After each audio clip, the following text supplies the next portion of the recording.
महाप्रभु आशीर्वाद रे नुआ सरकार आसिला एवं नुआ सरकार नेतृत्व रे नुआ ओडिशा गठन करिवा पई समृद्ध ओडिशा गठन करिवा पई लोकंकर सरकार विगत 100 दिन हला आज 100 दिन पूरिला ये 100 दिन रे महाप्रभुंकर ये श्रीक्षेत्र रे बड़दाण्डर आमर शरदा बाली रे आज मध्य एक 100 दिनिया पालनर पर्व थिला आ सेही शुभ अवसर रे आज आमे महाप्रभु श्री जगन्नाथ को आज दर्शन कलु। प्रभु को आशीर्वाद रे प्रभु आमको 5 वर्ष पई ओडिशा शासनर दायित्व देइछंती एवं विगत 100 दिन रे प्रभु को आशीर्वाद रे अनेक कार्य संपादन हेइछि एवं लोकंकर आस्था भाजन हेइ पारिछु। लोक माने हमको आशीर्वाद करूछंती एवं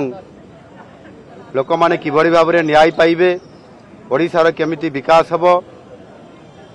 एवं आगामी 5 वर्ष रे नुआ ओडिशा गठन करिवार एवं समृद्ध ओडिशा गठन करिवार जो विकासर रास्ता बाहरी ताहा आगेइबो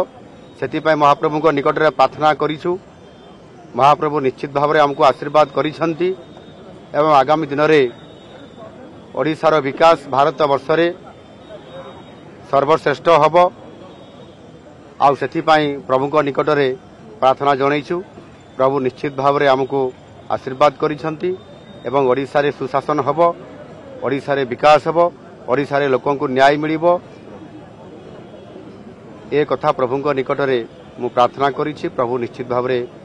आशीर्वाद देइछंती। सर 100 दिन रो आपनकर इस्ताहार जहा थिला ता भितर निश्चित भाव रे किछि आपन प्रतिनिधि पालन करिसंती आगामी 1000 दिन पई आपन आगामी दिन पई कोन वर्तमान महिला सशक्तिकरण महिला जो नियुक्ति तार देखंतु स्पष्ट भाव रे निर्वाचन पूर्वरु आम दलर शीर्ष नेतृत्व से माने घोषणा पत्र रे